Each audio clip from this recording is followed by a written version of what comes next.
It is TO Sports Talk, episode 17. Damn.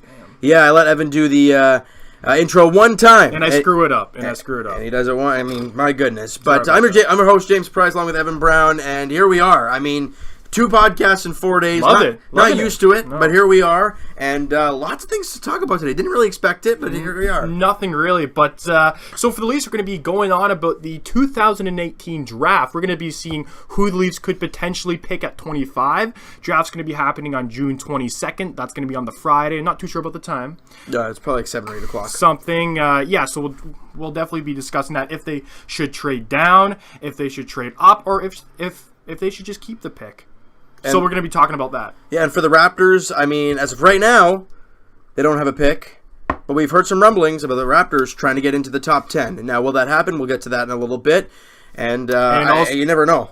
And also for the Blue Jays, they finally get back in the win column, a sweep over the Nationals. So hopefully we can see something good out of the Braves. Maybe another sweep for a... Well, it's a mini 2-game set. It's a 2-game set. But, hey, you got to play them. That makes it easier or harder. I guess. Either way. Well, let's get this puppy rolling with the Leafs. Yeah, let's go with the Leafs. I mean, obviously the draft, like you said, is coming up on this Friday, so the 22nd. So we're going to be going through a whole breakdown, if you will, of the Leafs. Yeah, and I mean, as of right now, the mock draft we're looking at says the Leafs are going to select Ryan Merkley, right-handed defenseman from the Guelph Storm. Now, points-wise, very good. But I think the reason he dropped so much, a little bit of an attitude issue, and a lot of teams don't really want to, risk a guy. Like, talent is great, but if you're not good in the locker room and you got a big attitude and a big ego, a lot of teams don't like that. Mike Babcock sure as heck won't like that. Well, yeah, and with Mike Babcock, I think he can work with players like that. I'm not saying that Kadri really had an attitude, but he worked with Mike Babcock after a down year in 2014, 2015, and then the next year, 2016, 2017,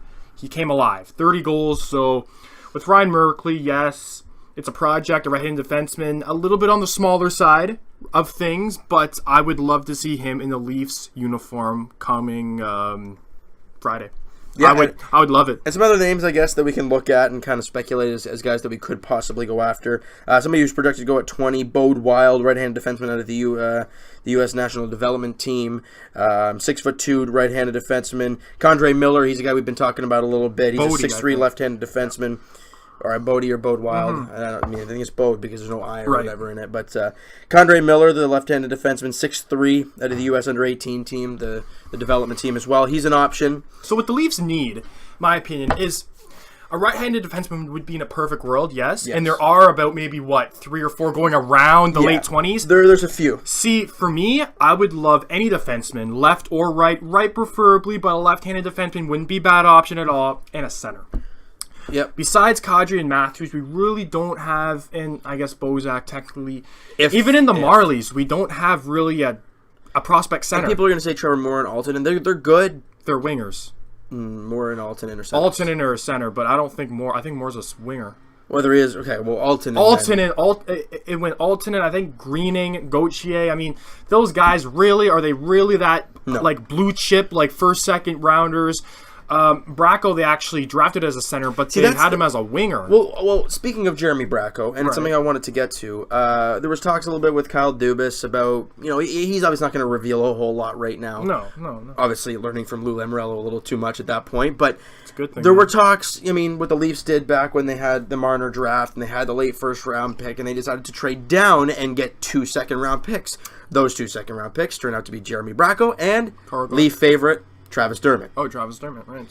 So you could potentially see that too. I can see us trading down rather than trading up. I cannot see us trading up at all. Now with the abundance of defensemen, period, going in the mid to late first round, I don't know if I want them to make the move. Just because I'm seeing, the few names that I mentioned, then Ryan Merkley, Nils Lundqvist, the right-handed defenseman out of the SHL in Sweden, he's there. Jared Isaac from the Halifax Mooseheads, he's a left-handed defenseman. These are all guys going around. Then there's Rasmus Sandin from the Sault Ste. Marie Greyhounds. Those are all guys. Well, if you look at going in the 20th and later, right? Because that's a lot. Yeah, no, it definitely is. But from 12 all the way until I would say 19. They're all wingers or centers. That's right. So the defensemen are in the later half. Well, later half, in the earlier half too. guys Well, like the Quentin Leafs, Hughes, right, Noah Dobson. The Leafs aren't going up there, obviously. Well, never say never, but I can't see us doing it. Right. So, obviously, it's going to be interesting to see what we definitely do, but like you said, the defenseman, lower half, upper half, not really middle, so I can't see us trading up to the 13th trading or up. 14th. If anything, it'll be I mean, down. maybe Ty Smith, but that's the only guy I can see us really trade. He's supposed to go at 14th to the Flyers, but I mean that's a guy. But yeah, all from 12, like I said, from 12 to 19, pretty much all centers and wingers. We definitely do not need a winger. Now, if we do draft a center, I wouldn't be mad at all.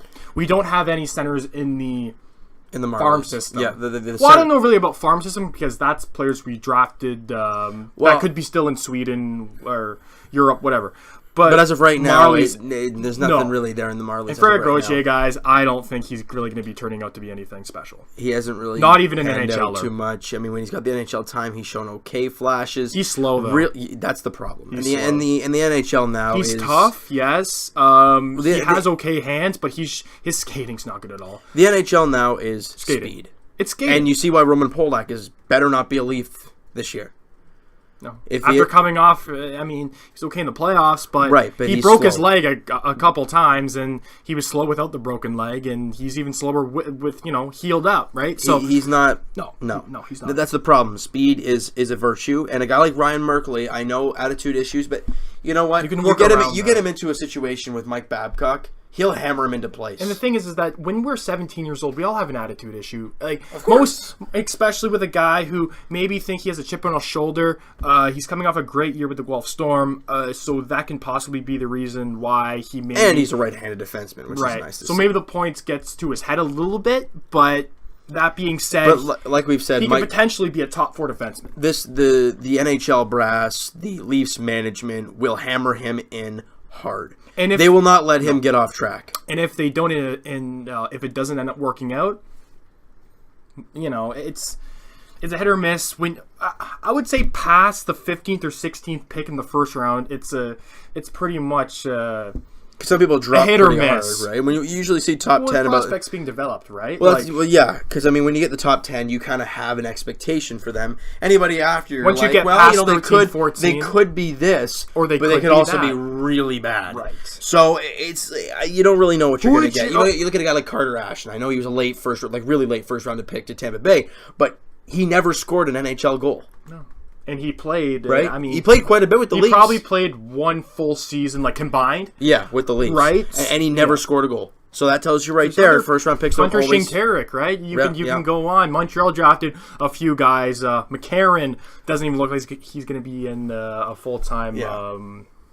I don't know. NHLer, right? So, with the Leafs, I can either see him trading down, so if we trade down, we can potentially have 3 second-round picks. Well, depending on if they trade for a second. If they don't want to drop too far, they could trade a few picks down and maybe get a third. I don't know how they want to work it. I don't know how it's... Because that's what we did in 2015. I think the only way they can get another second-round pick is if they trade that first-round pick out of the first round. Right.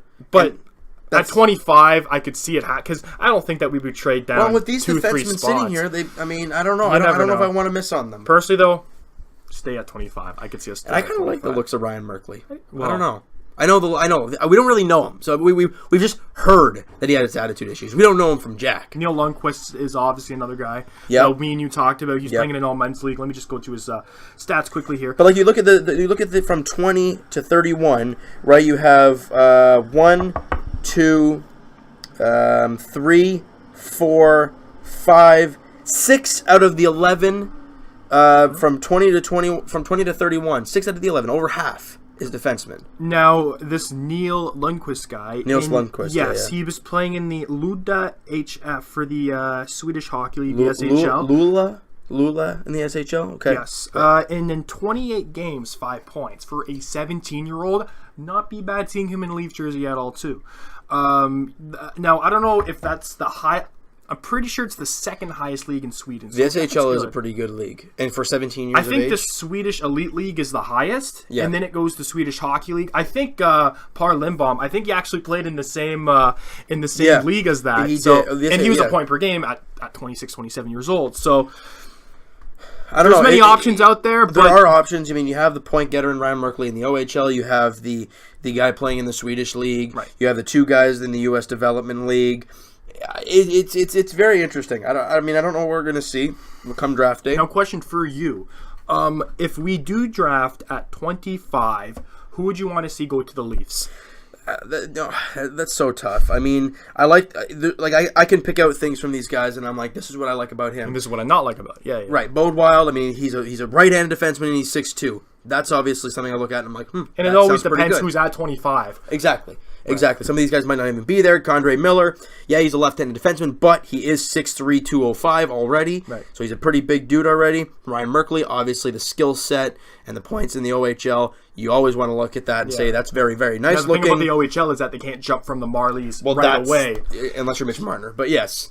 Unless you're elite talent. And I don't think Ryan Merkley is elite. And Niels Lundqvist, obviously playing in a men's league at 17 years old. Always good to see. Because you look at that, that's what William Nylander did. And look at him turn out. So I look at all these guys and I'm like, I like this about him. I like this about this guy.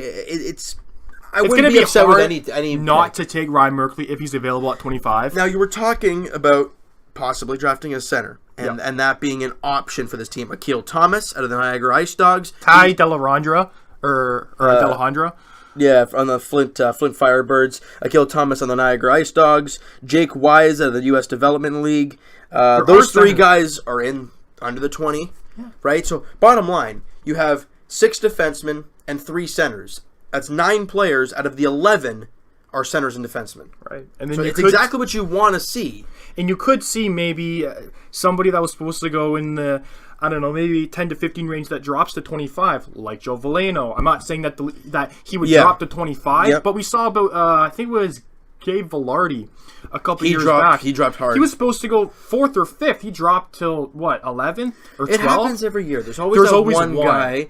You know, and you think, he's going to be like a top 10 pick, and then he drops to like 15 and 20, and you're like, whoa, what just happened there? Right. I think the one guy, now, this is not really a dark horse for the Leafs maybe to trade to get, but Evan Bouchard.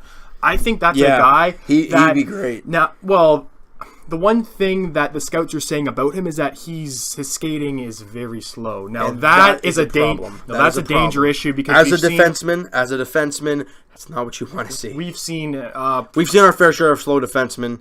Well, and we hate them. We hated them all. Right, and then just with slow defensemen coming out of the top 10, you see Jared Cowan drafted 9th overall by the Ottawa Senators. You've seen Luke Schenn drafted by us. We're not saying that big means bad, but if you can't skate as a big dude, you're going to be left as a pylon.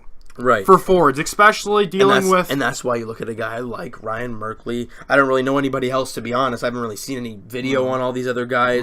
But with Ryan Merkley, you know he's got speed. You know he can shoot the puck. Right. He's a modern-day defenseman. Bottom line, that's what he is. 5'11's a bit He's 5'11", and he's only 170 pounds. But again, you got to remember, what was Mitch Marner when he came into the league? Right. 160 pounds? Right. But with Merkley... You know the offensive upside's there, and that's the same with most defensemen. I think it's just because he's terribly defensively, but with young players, defense comes later. Offense is always and you have first. A guy like Mike Babcock teaching the ways. Right. You know, you get him in the organization, you get him feeling everything out, learn from the coaches in training camps and all that stuff, and then probably go back to Guelph and do his thing and do what Babcock and the coaches suggest and get better. So quickly, who do you think would be somebody that was supposed to go in the top 10 to 15 that could drop for us? Anybody that you kind of see off the list right here that could. So my would be Bouchard. I think he's going to drop. Yeah, I was just going to say that. Because like you said, slow defenseman. Yeah, it's supposed to go. He's supposed to go, it says top 10. Right. But I'm not sold on that. Sold either. I mean, Ty Smith, but he's 14th. He could drop. I don't know. There's in the top 10. I don't really seeing much change. No, it could change. We've seen it every year, right? But I think if anybody's going to drop, it's Bouchard out of the top 10. I think so too. And in the top 15, maybe late first round. I don't know. But the question I have for you is, and I know it won't happen, but if Bouchard was to drop all the way to the Leafs, which it won't happen, but I'm just saying if it would you draft him? He's slow, like you said, but he's a projected top 10 pick. See, the one thing that scouts are always iffy on that they cannot change drastically is skating. Yeah, exactly. Right. You can change how somebody skates, but he's not a the great speed. right-handed, big two-way defenseman. He can put up points with the London Knights. He's fine in the locker room from Nick Merkley. I think if he dropped to 25, you'd go with him over Nick Merkley. I think so, 100%. I think so. But with Ryan Merkley, I don't know what it is, man. I got this weird feel that he's a diamond in the rough kind of thing. Well, his brother is Nick Merkley, right? Right, the center. Drafted, I think, by the Coyotes. With Ryan, I mean, he's still a very young player, obviously. I'll go to his... I'm going there now, actually. Right. 5'11", 170 pounds. I mean... See, yes, Sam Cosentino on Sportsnet said, based on pure skill alone, Merkley's a first-rounder. There are many layers to this onion, so he's got a lot to learn, but he's very raw, and he's very good-looking player. High-risk, high-reward player, right? So fantastic puck skills and elite vision, maybe enough for a team to overlook. So his defensive plays, meh, but his offensive plays kind of make you forget about it. Same thing with who we just drafted. When you have a point per game, Timothy Liljegren, right? Kind of a little bit, right. When you're a point per game in the OHL as a defenseman, that's something to open your eyes at and say, Now the thing that I'm thinking about is that isn't Ryan Merkley a little bit too similar to the defenseman we just drafted in the 2017 with Timothy Liljegren? Would you want a right-handed defenseman who's more stay-at-home but can still put up points? But you wouldn't draft that in the first round. You would not draft a stay-at-home defenseman in the first round. Bouchard, I would say he's more of a stay-at-home. I'm saying somebody who's less slow. Well, no, I don't know. I'm saying somebody who's less offensively gifted than Ryan Merkley, but has a 100-foot game. He wouldn't be going in the first round. The first round is about skill. There's defensemen who a good two-way defenseman that go in the first round. Like who? Well, no, I'm saying in general. Like there's you can see Adam Boquist go. He has a 200-foot game or 100-foot game. There's defenseman Ryan Suter, stay at home. He was drafted in the first round. Right, but was he a stay-at-home defenseman right when he was drafted? Probably not. He probably learned the ways. But they saw that so he has a pretty good plus minus. People can learn. Some people adjust better than others. You look at Travis Dermott. His point totals in the OHL, fantastic. I don't know how his defense was there. It might have been a little shoddy. You look at him with the Leafs. We've called him a smarter Jake Gardiner. Mm-hmm. He's very good offensively, and his defense is very good. He might have learned that. With defensemen, you can learn defense. Right, but going into the draft, you see, okay, this player looks like he has the potential to be a great two-way defenseman, and then you have players that are like, okay, it's going to be a lot of work. Well, and sometimes it doesn't work out. That's why we love how there's so many different options for this team, at least from the mock draft that we're looking at. Right. We don't know how Bode Wild is. Bode, dude. Okay, there's no I. There's Bode, I think it is. Condre Miller, another guy. Right. I think I don't know, something about Miller. Condre Miller. Now he is going 22, so I don't. Left-handed shot too. Right, and he is 6'3", and over 200 pounds already. So that's something I look at and I'm like, But at the place we're drafting, there's so many options, and that's why I love what the Leafs, have with the pick-wise. I like the way where the draft is right now for the Leafs. It's right smack in the middle of where you want to be. You need a defenseman. There's about, like I said, 6 of the 11 guys going after 20 are defensemen. Who knows? Ryan Merkley could go 14 to the Flyers, and then Ty Smith. If Kyle Dubas drafts a winger, I swear, because there's not many going there, if he takes one, I'm going to lose it. He won't. He's smarter than that. All right, so that being said, if, let's just say Wallstrom somehow, some way drops all the way to... Absolutely. He's supposed to go 9th overall. So you would draft the best available player if it comes down to If there's a guy like that going down there, yes, absolutely. Noel, too. Ashuri Noel, 6'5", 205. He's supposed to go 19th. 19th. Right, 6'5". I wouldn't draft him. We don't need a winger. So it's different if a top 10 guy is somehow gets all the way to 25. Okay, you draft him. It doesn't matter what position. 19 to 25? No. I don't think so. No. So that being said, do you want to go around the league and say what other teams? Let's say out of the 20 to 31 picks, right? So starting at 20 to 30. So okay. Bode Wild right to the end. You draft by need. Positional need. If you had to pick one guy out of all of those that you had the choice to do, who would you pick? One guy. One guy, eh? See, it's hard not to go with Neil Lundqvist, Ryan Merkley. At that point, I would draft Condre Miller. I like the size. This Leaf team is something that's where it lacks. You would draft Keandre Miller over Ryan Merkley? No. That's a bold statement. That's a bold statement. A guy that is 6'3", on the back end, it's nice to see. It's nice to have. You know? And I don't know. I feel like, yes, he's left-handed, but will he be a left-handed defenseman in the NHL? I don't know. Yeah. Dermott played all last year with the Marlies as a right-handed Point defenseman. total, it's not overly, but he probably has a 200-foot game. Right? There you go. It's all about scouting reports. For me, Bode Wild looks promising. See, the thing is about Merkley is that if there was these other defensemen that are still available, like Bode Wild, like Miller, I'm not sure if I would take Merkley if these defensemen were still available that don't have the attitude issue, that play a 200-foot game, that because you're seeing a lot of players out of the USHL getting drafted high, and that is one program that I think it's going to overtake the CHL at one point. It's very, very, very promising. The USHL or the U.S. Development League, right? That, yeah. So that's very, very, and you're seeing more and more players, man, come out of that. And the great thing about, and I'm going to go back to Keandre Miller here because I have him up here. He's going to be playing at the University of Wisconsin this year. So he's going to be playing at a Big Ten school. So he's committed. So that's good for him.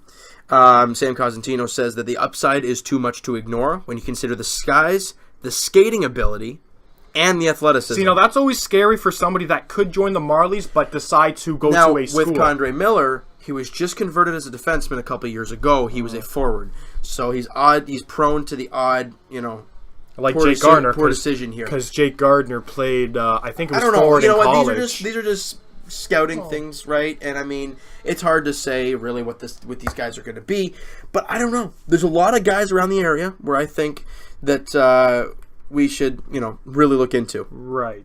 Yeah, but I mean, it's going to be exciting for sure. You're not doing obviously probably not a draft video, no, because it's such a late pick. Oh, a draft video? You're not even going to do a draft video? I was thinking a live stream. I might. No live stream. Okay. No live stream. I was thinking about at least a draft video. But guys, in the comments, what player would you love the Leafs to draft? We mentioned quite a few of the names on here, right? So let us know. With you, it would be Miller. I like the looks of Keandre Miller, yeah. I'm thinking Ryan Merkley for me. There you go. Okay. Now, switching over to basketball, the Raptors do not have a first round. Do you want to do that, or do you want to, go around the league and see? Because... Okay, all right. You know what I mean? Yep. The Ottawa Senators. I mean, we talked the last video a few days ago about Montreal being nuts. And then Pierre Dorian's like, hold my beer. And we talked. I'm going to do it another. And we talked in that video, or in the podcast. One of those two players have to go in it. And now... And the domino fell. Mike Hoffman was traded to the San Jose Sharks for Bodker, a sixth. And Bergman. No. Jose Bergman? Something like Jonas Bergman or something. Jonas Bergman doesn't look... Okay, not that promising of a prospect, not a blue chip. He drafted in the second round by San Jose in 2014. And then what San Jose got... They flipped him. No, hold on. San Jose got Hoffman. They got Cody Donaghy, which actually we had him. Right, yeah. And then a fifth. And if you guys, what do you mean former Leaf? In the Dion Phaneuf trade, if that that's the trade. So, bottom line is, Mike Hoffman was about a Shark, a San Jose Shark. Yeah, so San Jose got Hoffman. I mean, obviously they traded him, but they got basically a fifth, and they got a Donaghy, which really was just a cap dump to get rid of Bodker, and then they flip Hoffman for a second, and I think it was like a fourth and a fifth to Florida. For Mike Hoffman. Now this, if I had to pick a winner out of these three teams, San Jose for sure. San Jose, obviously. Bodker's contract, I think he was making almost $5 million. I would say if anything, it would go San Jose, Florida, Ottawa. Bottom line, Florida give up a second, a fourth, and a fifth. Quite a bit. For a guy that can put up 65 points. Exactly. He's a first liner winger. Player. Right. And you didn't have to bottom line, you didn't have to give up a first round pick for him. No. So Florida got a steal in that point, and his cap hit isn't that bad for a player he actually is. If you want, you can just go to his... For what Mike Hoffman does on the ice, he can produce 60, 65 points, maybe even 70. He's definitely a first liner for sure. teams knew that the Senators had to trade either Mike Hoffman or Erik Karlsson. So reports have come out that they're actively trying to shop Karlsson and Zach Smith in the next week. So that being said, with the whole Hoffman thing, teams knew that the Sens had to trade either one of these two guys. So San Jose lowballed them, and then obviously, the Senators are like, well, you know what whatever. Ottawa's trying to do, right? They're trying to stock up on picks.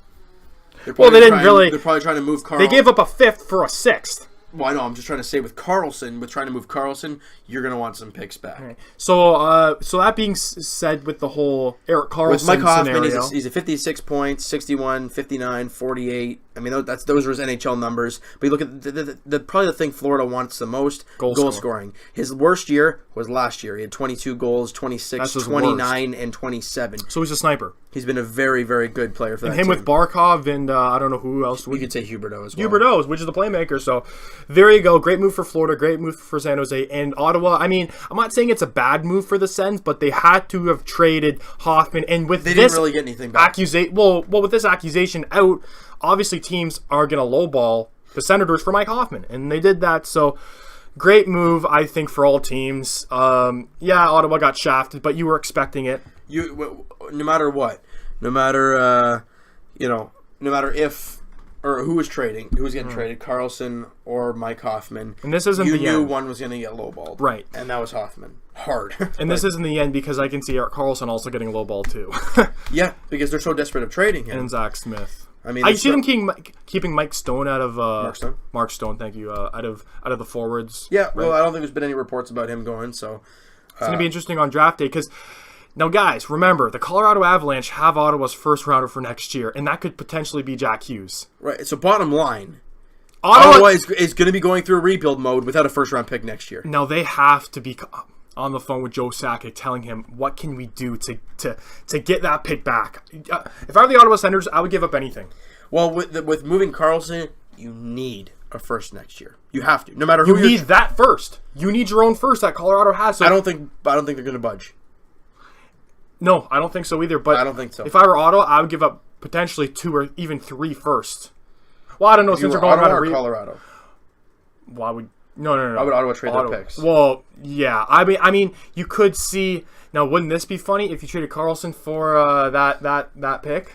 That'd be like a flippin' Mark Bergevin type of deal there, Yeah. but. It's crazy. With. You know, they put themselves in this scenario. They didn't need to do Shane Kyle. And was doing fine. I know our questionnaire of Michael. I think he asked us in the last video. We want you on the podcast. I think he asked us with these teams, with Montreal and Ottawa kind of dying off right now, is it going to make it easier for the team? Well, now that they don't have Galchenyuk, and I was very excited at first that Hoffman was out of Ottawa because I'm like, great, the Leafs don't have to see him now. Yeah. Well, now they do in Florida. But the Senators are going to be going through rebuild mode. So you basically just answered one of our questions there. That's fine. Well, that was from last video. Oh, okay. Right. That. Yeah. Montreal's in shambles. Ottawa's now going to be going through rebuild mode. I think Florida just got better. Tampa's always there. Boston, you can never count them out because I don't even know. I mean, we thought last Buffalo, year. We always say the same thing. Oh, they're going to be better this year. No.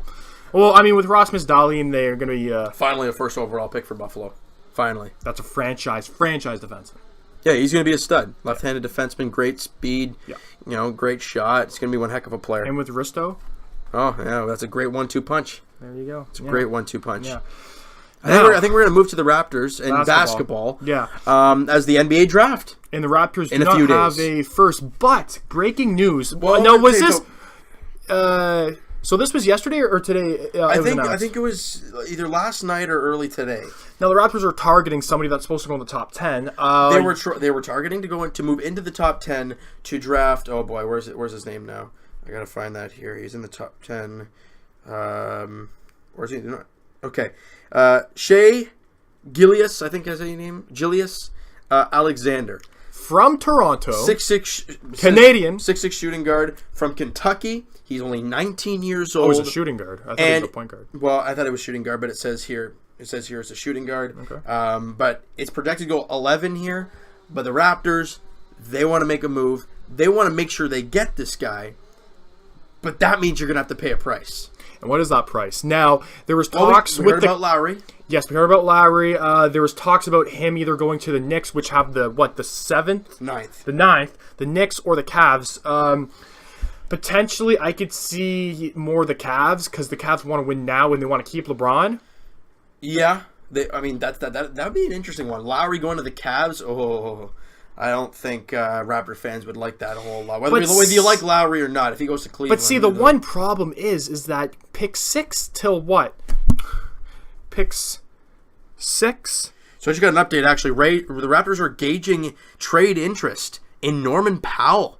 With that big contract? Okay, well, we'll get to that later. Okay, but we'll get to that, the one thing is about from 6 till, I guess that would be 11, they're all Eastern Conference teams. Yeah. So with the Raptors, I'm not too certain if I want to trade Kyle Lowry to the Eastern Conference. No. I mean, he is getting older, but... Now, this guy is supposed to go 11th, so the one trading partner we could potentially... was with the Los Angeles Clippers. Right? So you could potentially see him... That's very risky. With 12, I mean, there's other mock drafts where he's in the top 10. So... Or if you want to go after the 5th overall pick, trade him to a Western Conference team in the Mavericks. But why would Dallas trade that? Why would Dallas trade that? Because they're on a rebuild, exactly. So I feel like potentially you would have to make a trade with an Eastern Conference team, which is, I mean, that's risky. But at least the Cavs... If you trade him to like an Orlando or a team that's not going to be... If the team is not going to be good, then, I mean, it won't really affect the team a whole lot. No, it won't. But the only two teams that are in our division would be the Knicks and the Sixers. They have the 9th and 10th overall picks. So, like you said, the Magic or the Cavs or the Bulls. I can see the Cavs trading it because they want LeBron to stay. Yes, it is the Cavs. Yes, it is in the Eastern Conference. But you want to get the player. So, you got to make the move for sure. I don't know. I don't know what's going to happen. There's been I don't know. There hasn't been any trade, implications that have been brought in, but they're interested in moving into the top 10. Now, obviously, they only have a few days to do so. Well, with Norman Powell being like you just said on the trade block. Now, I'm gonna be really pissed off. I'm gonna say it, Raptors fans. I'm gonna be mad if we attach a draft pick to Norman Powell just to get that contract off the books. Oh, I'd be very angry. For next year. I'd be furious. Even if it's a second for next year, if we give up, because Norman Powell still has promise. He's somewhat young, 24, 25? Still, I'm not exactly sure. This is his first year with this deal, right? Yes. Okay. So, a 4-year, $42 million deal. Over $10 million a season. Oh my gosh. For one good year. But I'm going to be mad if the Raptors do attach a draft pick to unload that contract. I think a reason this team wants to trade Powell is to get Fred VanVleet back. We heard from Webster, the general manager, that his main priority right now is getting Fred VanVleet signed. It's going to be very difficult if you keep a Norman Powell or if you keep a Ibaka or you keep any of those guys because we're already right up near the luxury task and Freddie VanVleet wants a little bit of pay. But it's going to be interesting to see what happens here. I didn't really expect this to happen. And you know what? For the first time in a long time, there's actually been an update while we're doing the podcast, not like 5 minutes after we're done. And that's what usually happens with the TL Sports Talk podcast. We breaking news or something like that, right? So thankfully we started a bit later than usual. Yeah, a little bit later than usual. Yeah, no, but still. See, I think Powell is taking away Fred VanVleet's money right now. As of right now, yes, and I think that's why they're trying to make the moves, right? And I think would you be happy with that? Getting rid of because who has more upside? I mean, you know what? I think with trading Norman Powell, it's not a salary cap dump. I know he's a team that's getting that. I know. Yes, I don't think we need to trade him away just to trade him away. You can get something back for Norman Powell. I understand last year it is what it is, but he's still young. Yes, the contract's a little hefty, but he's young. He's shown flashes of greatness, especially in the playoffs against Indiana back then. Right.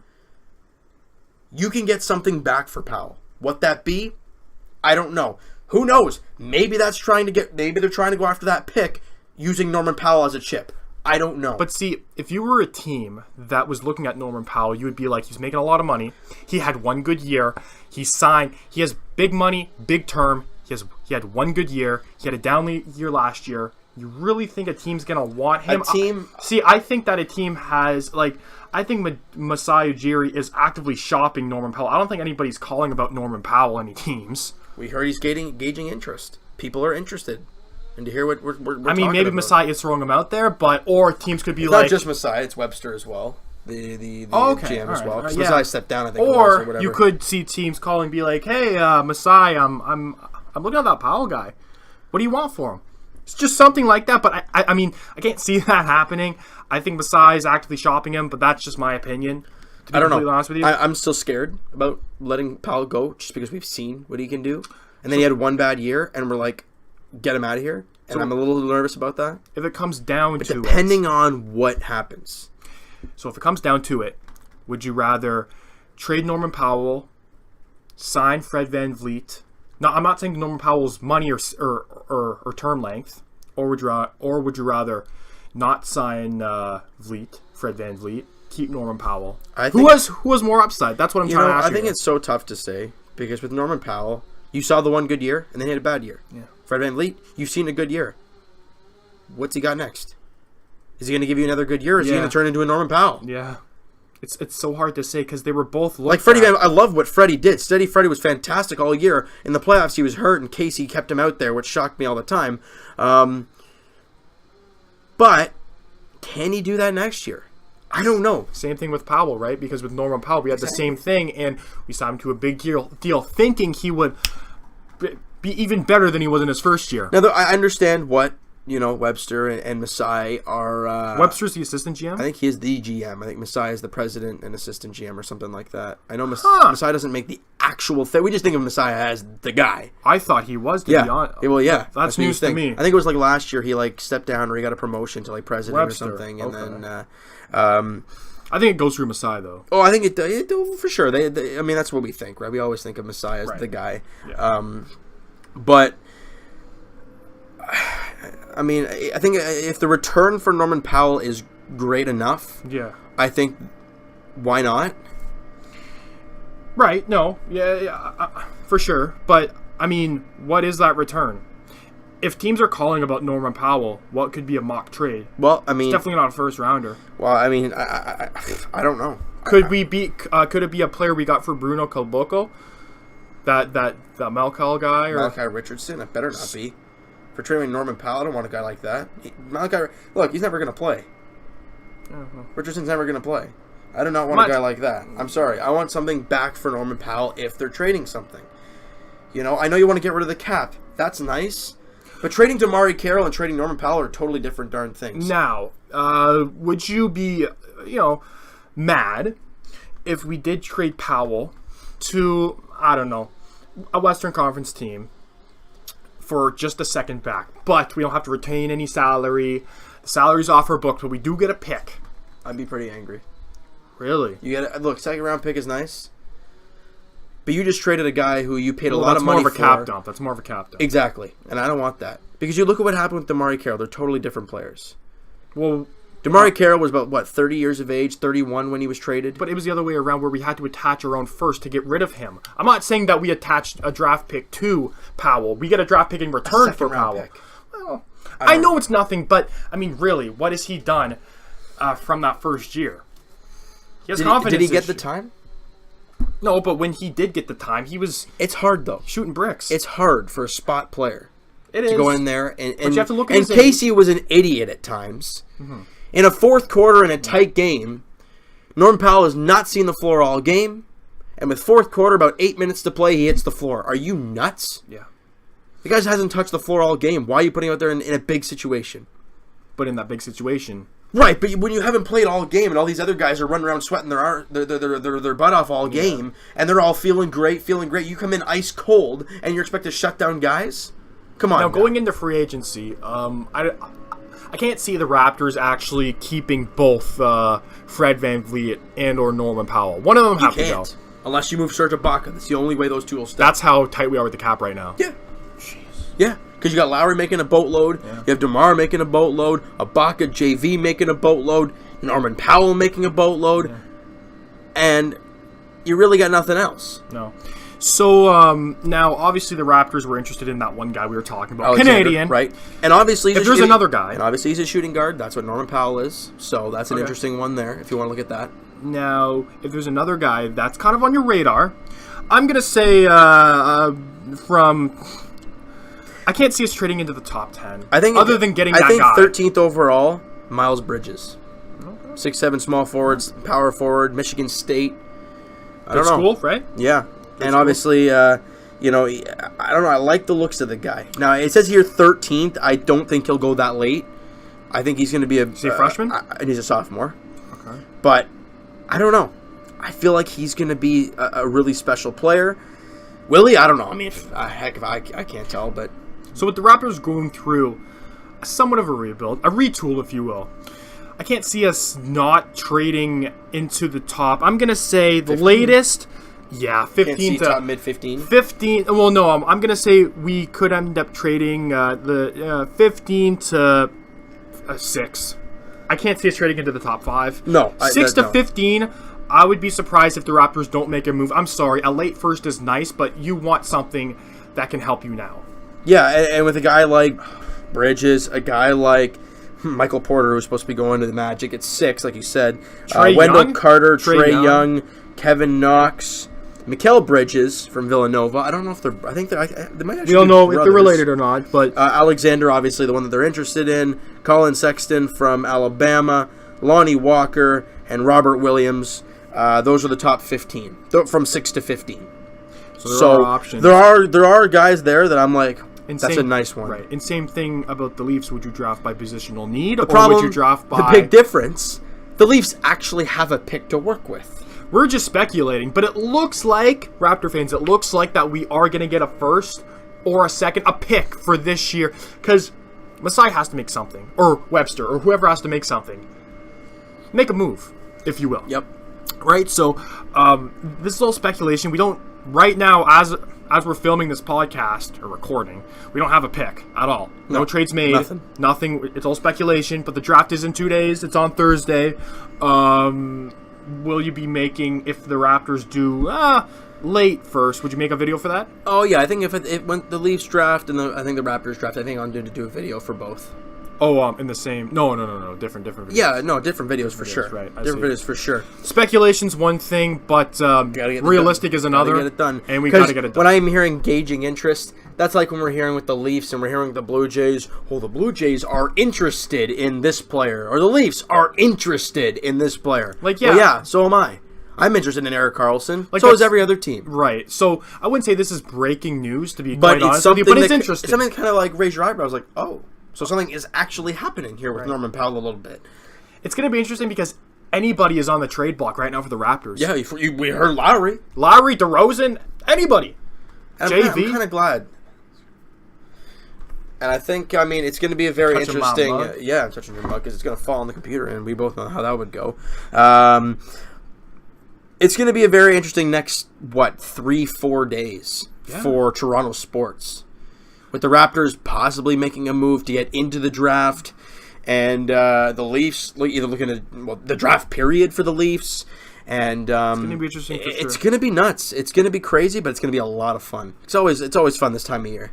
Draft day, free agency, it's always a lot of fun. Well, for Raptors fans, this is pretty much the most exciting time of the year, other than, not really playoffs, because we didn't really do anything in the playoffs. Regular season. Regular season. That's the most important fun part for the league, or for the Raptors. Right. So, do you want to switch over to the Jays? Yeah, what else do you want to talk about when it comes to the Raptors? We just talked about it a couple days ago. And something I forgot to mention. I right when we started the Raptors segment, I totally forgot about. We didn't say anything about John Tavares. If you wanted to bring anything up about that. Nothing's really changed. The two teams, like I said, we heard there was going to be a promotional video from the Leafs. Right. Oh, yeah. No, that was it for sure. But, like you said, nothing's really changed. The two teams that he still wants to call would be the Leafs and the Kings. And, obviously, you want to talk about Barry Trotz. Oh, man, this is kind of weird time. We just finished basketball. That's why when you told me when we were doing the Raptors talk, I was timestamp then. Well, no, we'll just whatever. Barry Trotz said that he's leaving. Not the head coach. Not the head coach anymore.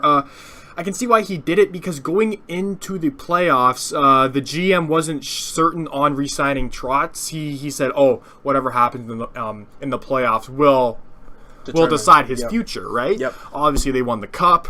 So that being said, is it a smart move by Barry Trotz to resign? I think it is, because what happens if they didn't win the cup? What happens if Vegas would have beat them in the finals? Would he be fired? Well, not really fired, but I don't know. You get to the cup finals, the second time in Capitals history. I don't know if you can really be fired if your contract's up. No, he wouldn't be. But I for the cap, I don't know what his he could end up retire. He could end up retire. You know what? In my eyes, he should probably do that. Just for the fact, like, think about it. You went through all those years with Nashville. Yes. Of not getting past round 2. You come to Washington. Same thing happens. And then you win the cup. He's quite old, too. He is. He's been around a long time. So, and I think that's where he should call it. I wouldn't be surprised, though. But there's also been talks, and I think it's the smart move to do it. The Islanders. With the Islanders, because they do have a bright future. And if you get a Barry Trotz and Lou Lamoriello, John Tavares will stay. Yeah. For sure. And Lou's smart enough to know that. Because that's a great... but, again, we don't know. I would think that after he said no to the Capitals, that he would just announce his retirement right away. So I don't think he's going to retire. Maybe he's trying to think about it first. I don't know.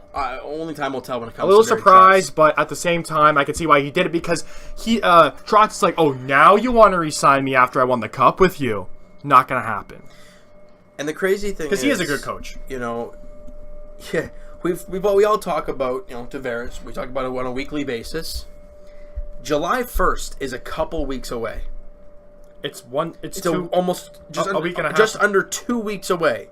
Next weekend after this one. July 1st, Tavares hits the market.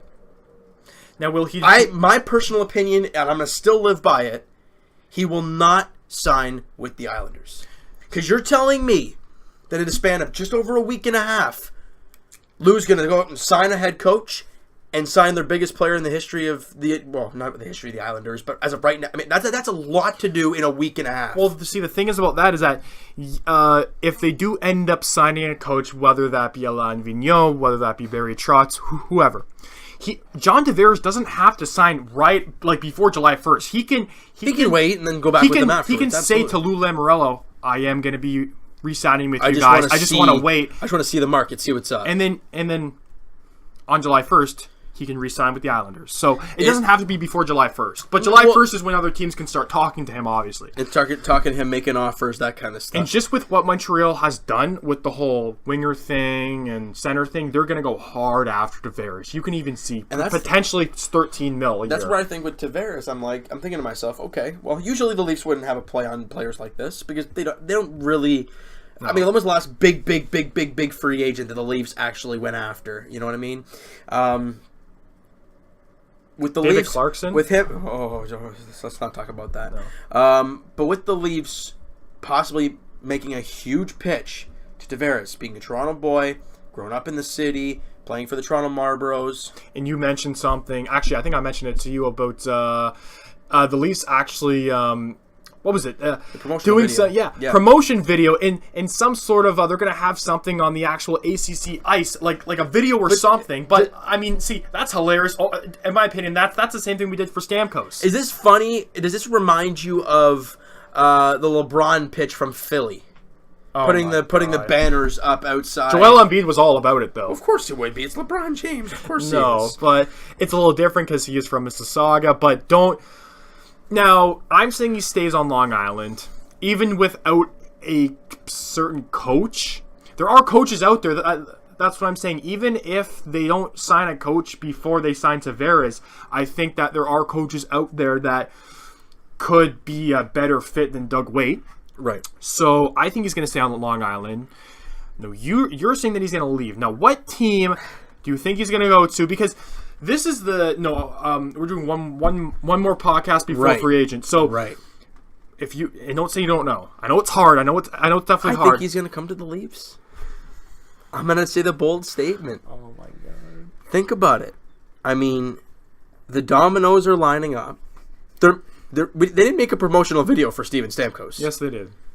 Yes, they did. Yes, they did. Okay. Well, Steven Stamkos, and they were in a great situation in Tampa Bay. The Islanders situation, not so much. So it's They've won one playoff series in his career, and it was against Florida, and they lost in the next round. But players, and since then, they missed the playoffs again this year. They don't have a coach now. Okay. If I'm not mistaken, he did not want Doug Weight fired. Yeah, he didn't. And he got fired. They bring in Lou. I mean, that's great for them.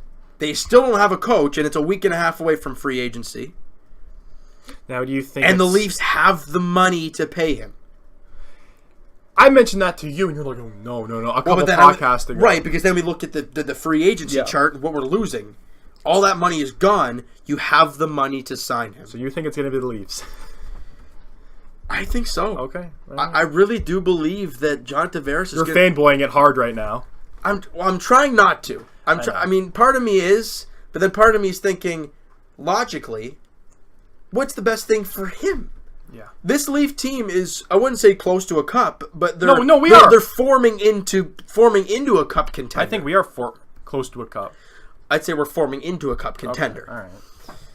And bringing in a guy like John Tavares, I mean, for goodness sakes, your 1-2 punch at center. Hello, I know, and that's what Steven Stamkos has done. Because you look at these really good teams, these Stanley Cup teams. How do they win? A 1-2 punch down the middle. Malkin, Crosby, Kuznetsov, Backstrom. Yeah, no, I completely agree with you, but it's all about if he runs for the money or he runs for the actual place to win. Because I don't care what you say, Montreal is gonna fork out 13, 14 mil a year. I guarantee it. Now that's typical Mark Bergevin numbers right there. I love it. Now what? Okay, maybe not that high. Yeah.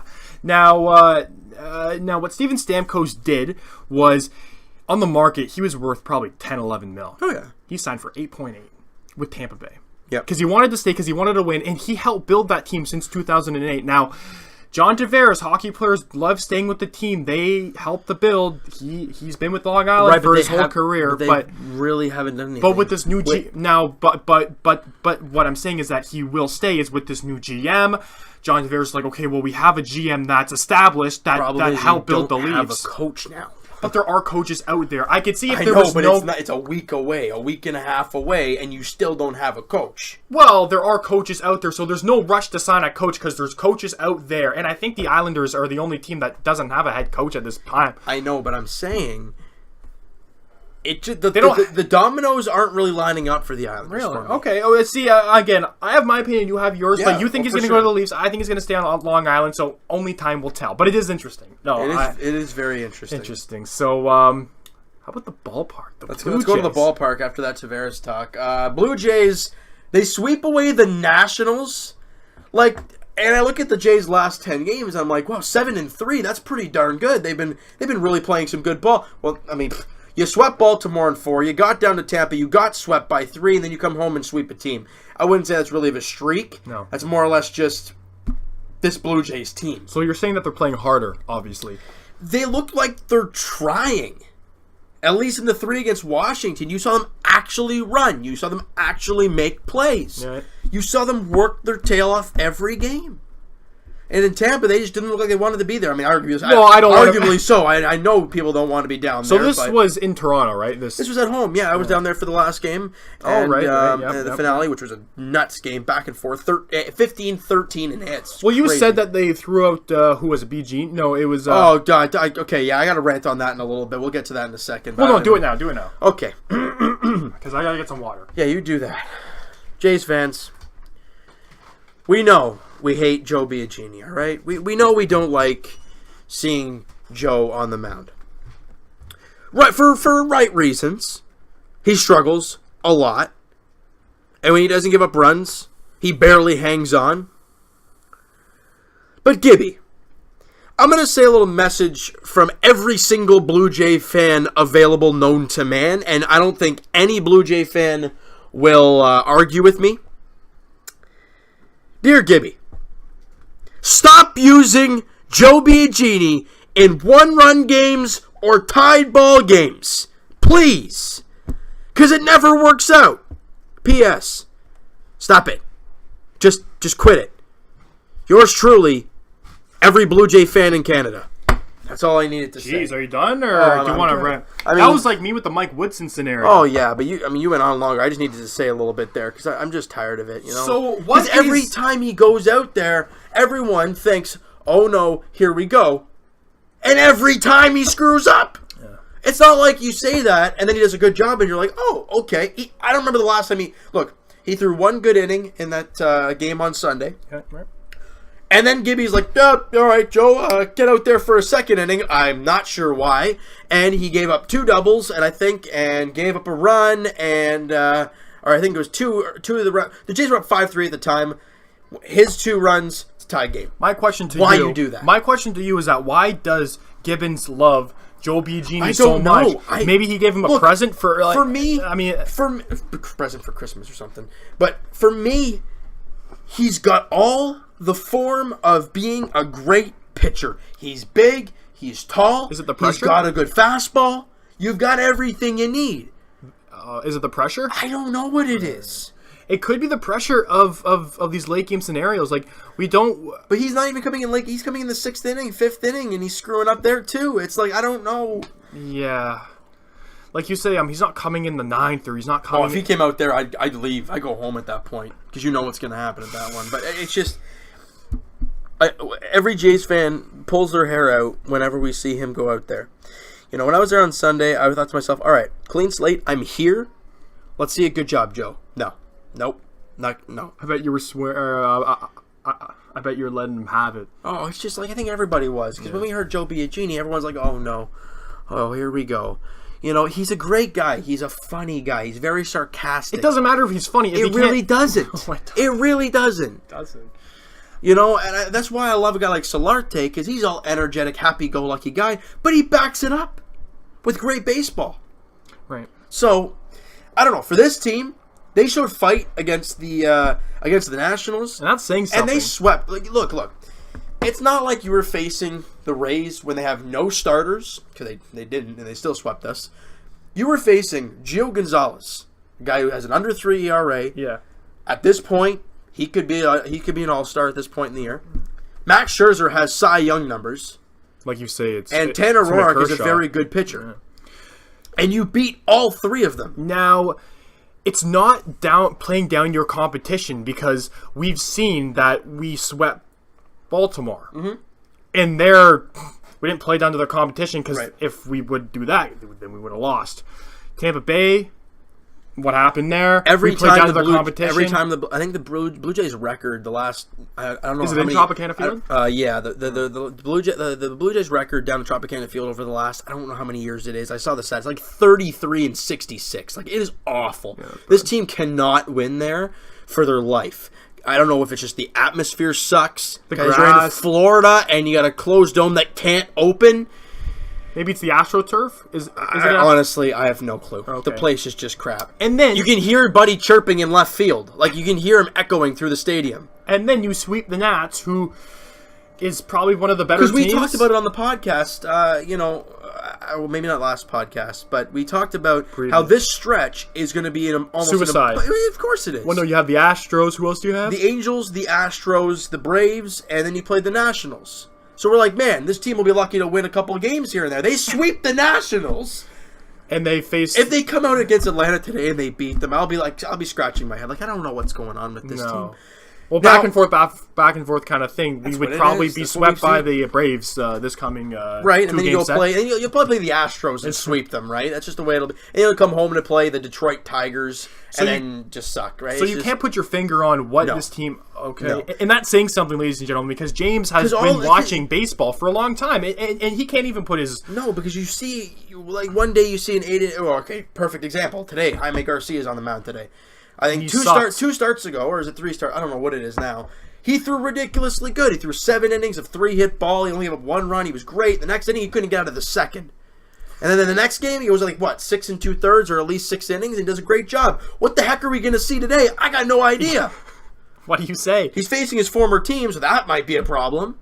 Well, maybe. Braves. Well, not really a problem. Maybe like being like, okay, I want to beat my former team. That, like motivation. And they know him too well. Yeah.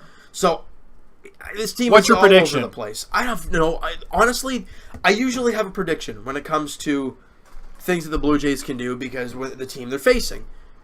But I have absolutely zero clue what's going to happen. Yeah. Did I expect a sweep of the Nationals? Nope. God, no. Did I expect them to get swept by the Rays? Not really. I expected well, you would say at least win a game with the Rays. It was impossible. Yeah, nothing's impossible in this world. I mean, for goodness sakes, the Jays could sweep the Astros. It's not impossible, but it's highly unlikely. And it's not impossible that we would get swept by the Braves. It's not impossible. And it's only a 2-game set, so if you get swept, it's not the end of the world, but I mean, it still sucks. But the Jays had the off day yesterday. So they played. They played Sunday. They play tonight now as they open up the mini 2-game set before they hit the road to head to LA. Oh, okay, so and then they had then the Astros after that. So so they head to Houston. No, sorry, they head to LA and then Houston. Right. So that's tough. Yeah, those two. Those are going to be really tough series. But you got to take care of business at home. The Jays have now won 7 straight at home. Wow. Because you go to the 4-game sweep against the O's at home and the 3-game sweep against the Nationals. 7-game win streak at home for the Jays. And we're still at home. And you're still at home for the 2 games against the Braves. Now, the Blue Jays' record is, I mean, it was almost 10 games under 500 not too long ago, and we're like, this team is awful, they're not going anywhere, tear it up, rebuild, do all that. And now they're only 5 under, 33 and 38. Now, I know that can change. And you're saying you're still with Tank Nation because I am. I'm still with it. Because this team is so inconsistent. Whether they won 3 in a row or not, look, if they win 12 in a row, then lose a game, and then win 3 more, I might be back on. I might be all right. But I mean, do you really expect this team to even get to the wild card with this flip-flop kind of attitude? That and there are a lot of good teams. The Angels are a very good team, and I think they're barely hanging on to the wild card. Could you see John Gibbons fired this season if things... I think... How long has he been 2013? So pretty much the same as Dwayne Casey. Back when they made the Reyes trade, the big, massive Miami Marlins deal... Everyone was jacked up about everyone was that year. Yeah. Everyone was jacked up about all these trades. We're like, wow, this is insane. Everything's going right, and then they signed Gibbons, and everyone's like, why would you do this? He's never had success with this team. Yeah. And then obviously that trade never panned out. No. And then you get 2015, 2016, and you pretty much buy a playoff spot by getting David Price and Tulowitzki, Ben Revere, all these great players, all at the deadline. And the next season, it was still pretty much the same. It was pretty good. You lost you lost David Price and you lost Ben Revere, but you found a way. They found a way to do it. Yeah. And last thing I want to talk about when it comes to the Jays, we heard yesterday, the Yankees and the Mariners are interested in left-handed pitcher J. Happ. Now, we had a feeling he'd be the guy that the Jays would look to trade the most because his trade value is probably the most out of anybody we have because he's had such a great year. He's a lefty. And he's in the final year of his deal. That's another reason the Jays want to trade him. He's old, too. 35 years old. So. It's time for J. Happ. I mean, unless this team goes on an 18-game win streak and they're like 12 games over 500 by... And then, like you said before, they could re-sign him in free agency. Exactly. You can trade him, get some assets, then sign him back. It's not like it's the end of the world, you know? And for Jays fans, look, if he goes to New York, it sucks, but it's for the rest of the year. It's not like you're going to be seeing this guy for 5-6 more years when the Jays are going to try and compete. It's not going to happen. No. With Seattle, if I'm not mistaken, I think the Jays got him from Seattle initially, the first time around. But that was that. And I'm still on Tank Nation for now. Until they show us that they can put a consistent 20, 30 games together. Well, once you're on Tank Nation, you can't jump off that tank. Well, if you're 20 games over 500, it's kind of hard to jump off it. But I'm saying it's going to be almost impossible for this team to even get remotely close to that. They're playing pretty good baseball right now. Only time will tell. We've been saying this throughout the year, but I think this trade deadline is going to be quite an interesting one for the Jays. July something? It's late July. So you got J. Happ, who's a free agent. Marco Estrada's a free agent. Anybody's not Smoke's a free agent. Right. Donaldson. A lot of big pieces for this team. And I guess trade them to the NL, if anything. Yeah, I mean, they're all expiring contracts. Yeah. So, I mean, I think at this point it really doesn't matter where you trade them, kind of like the best offer available. And something I want to get to, the last thing for the Blue Jays, Roberto Osuna's court date was yesterday. And? He did not attend, I think. And well, that says a lot if he doesn't attend. He is going to plead not guilty. So he must feel... That's with any court case. Anybody that's convicted of something like this, they always plead no guilty. Because if they plead that they're guilty, then why bother even have a court date? I don't know. Anybody pleads. Why make this go on any longer? If there's 100% evidence that he did what he did, and there's no way he can get out of this, why are you going to wait? Every criminal that is convicted of something like this, sexual or not even sexual. So I don't even want to get into it. They always plead non-guilty to. But I do know that the next court date, I think it's beginning mid-July, 10th of July, something around those lines. And that's the verdict, right? I don't know if it is or not. I'm not sure. I'm not sure if it is or not. And very unlikely. I saw a report saying that there is a slim chance Roberto Osuna would play for the Jays again this year. I'd be shocked if he plays for the Jays.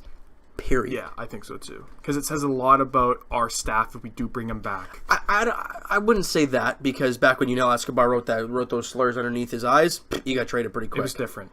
This is slurs underneath the eyes. Okay, but if you trade him for that, for that reason, then okay, so that's why you're saying it's going to be slim that he is even a Blue Jay again, right? Because he is coming with a lot of baggage for a team. I think the reason you don't want to move him is because he is Roberto Osuna. He's your closer. He's one of the best young closers in the game. I know. Hear me out. He's one of the best young closers in the game as a baseball player, but as a person, human stuff, everyday stuff comes first. Right. And that's why I say it's a slim chance. The reason it's a slim is because he's such a great ball player. Right.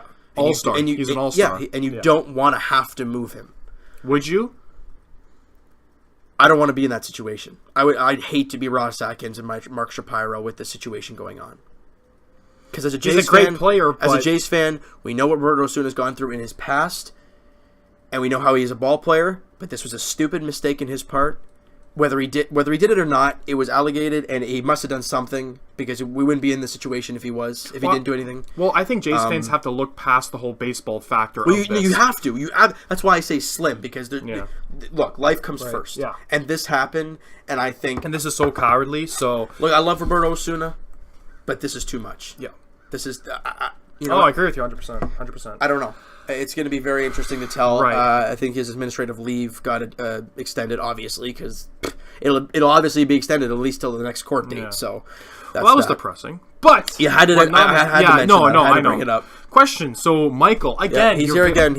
Very, very active. So podcast question: are you surprised that the Sharks traded Hoffman 50 minutes after? No. What are they going to do with him? Well, this was they could have kept him. They're an older team. So they need some. They need Well, I mean, their core. They could have kept him. Their core is getting older, though. But with Mike Hoffman, you would want him on that older core. Mike Hoffman's not young. What I'm saying, this team needs some younger guys on this roster, and to get a second, to get a fourth, to get a fifth. It's not about that. It's about cap space. It's not about getting that something. As well. I mean, to go into. I think it's mainly cap space, because that Bodker contract looks absolutely horrendous. Yeah. He was making almost $5 million for what? 30 points. Yeah, 40 points. You really didn't live up to that at all. Great move by the Sharks. I'm not surprised that they flipped them to Florida, which could need the extra winger. That might hurt Ottawa in the long run, having to face him in your same division. Right, exactly. That's what they wanted to trade him out of the division. They did that, and then 50 minutes later, gone. He's right back in the division. And then San Jose kind of screwed Ottawa, but. Hey, they're helping themselves. They don't care if they're screwing anybody else over. Exactly. Okay, so Roderick B. Actually, you met him at the Blue Jays game earlier in the year. Right. Okay. So basically talking about the Maple Leafs preseason schedule. Any thoughts on it? If you want, you can quickly. Yeah, I'm gonna get that. I think it's on Instagram. You can just look. Well, it's on. I think it's on. It is preseason. I don't really think it's the teams we face. I think it's the players that are going to be on. Yeah, you're going to be seeing a lot of the Marlies, a lot of the younger guys in there. Timothy Liljegren is probably a guy we're going to be really looking at. You could see the first rounder this year drafted go into the preseason. Whoever that be, right? Whoever that be, exactly. I think it's just teams from our division, is it not? I think so. We play 6. I think so. Usually we face Montreal twice, or they don't have it on the score. I said Instagram. Okay, well. But again, preseason's preseason, but it's going to be more interesting to see. No, I just totally forgot to talk about Marcus Stroman. I want to touch on him briefly after we're done the questions. We're all over the place because there's so many things to talk about, and we keep forgetting things. So we play Ottawa Tuesday, the 19th, the 18th of October. Bottom line: Ottawa twice, Buffalo twice, Montreal twice, and Detroit twice. You don't play Boston at all. No, it's preseason, so I'm not really going to give my prediction on the record. I don't know. We don't even know what the team's going to look like. I'm going to say we're not even at the draft yet. Well, it's preseason. That's pretty much the Marlies, and you're going to see a lot of Marlies. You're going to see split a lot squad of games exactly. too. So I'm going to say 4-4. Yeah, no, I agree. I mean, right. I don't really know what to expect. So you want to touch on Marcus Stroman? Yeah, really quickly. Nothing long at all. Obviously, he's been out for quite a while. Yeah. He'll be making his next start. Oh. He started in New Hampshire yesterday. Today, right? No, he started in New Hampshire yesterday. I thought you said okay. And his next start, he'll be on the road against the Angels. So he'll be back in the rotation. Oh, He'll be back in the rotation, and his numbers through the first bit of the season before he got hurt, not good at all. Now he's back from the injury. Took him a while to recover.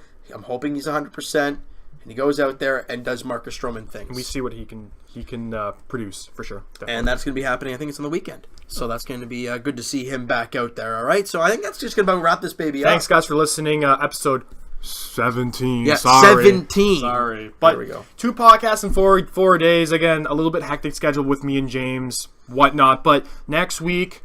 Yeah, normal time. Normal time, exactly. So this isn't a regular thing. Sorry, guys. This isn't a regular thing that we're going to do 2 podcasts in 4 days. It just happens to be like this. It happens to be Saturday, and we're not just going to change our schedule because of that. Maybe sometime in the future.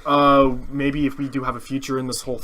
But who knows what will happen? We might have 2 podcasts in a week. We not sure. But for now, me and James both work full time, so 1 podcast a week we'll have to do. Sorry about that. But hey, it's kind of good because you take that whole hour and a bit to talk about everything, right? Exactly. And it's good. So we really appreciate all your guys' support through all 17 weeks. Damn, 17 weeks. A long time. We started this when? February? Yeah, it's about February. Jinx? Yeah. Jeez. No, but guys, we love you guys. Subscribe to James's main channel, the podcast channel on iTunes, and the YouTube channel as well. Follow my Twitter, James's Twitter. Do all that good stuff, and we will see you guys. And we'll talk to you guys next Tuesday. Next Tuesday. The draft's going to be up same time, same place, and we'll be talking draft both NBA and that is going to be a NHL. long one. That might be a long one, guys, because who knows? We might have some trades to talk about too. I'm not sure. It's going to be a crazy week. And also the Blue Jays. Hopefully, we can't. For the Blue Jays, when we talk next, they'll have gone through the 2 against the Braves. They will have gone through that. But hopefully, they actually do continue to have this flip-flop mentality. So let's just say that we get 2 losses against the Braves, all right? But then we sweep the Angels, and then we lose to the. And then you get swept by the Astros, which we kind of expect anyways. If that actually happens, but no, when we talk to you guys next, draft's going to be done for the Raptors and for the Leafs. Exactly.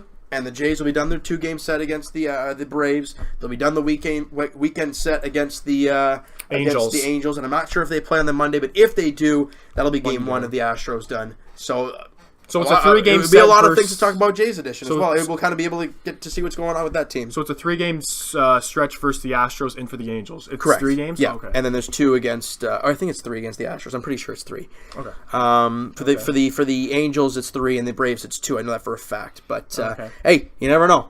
We're just going to have to wait and see what happens. Episode 17 in the books, guys. Thank you guys so much, and you'll be talking to them tonight. I'll be talking to you guys tonight as I guess the Jays look to stay on a roll and look for 4 straight dubs. I think, like I said, Jaime Garcia is on the mound today, and flip a coin, guys. We don't know what the heck's going to happen. Flip-flop for the Jays right now. Flip-flop for Jaime Garcia as well. Jeez. It's all over the place. But Evan and I will talk to you guys next Tuesday, podcast at same time. Episode 18. Same time, same place. Like you said, episode 18. I'll probably start it off next week. 18. Hopefully I won't say 18. Episode 21. Oh my goodness. Then we got to get a beer in you at that point. But we'll talk to you guys next Tuesday. Hoping for some positive things Raptors to talk about, obviously, with the draft coming up. And for the Leafs. And for the Leafs.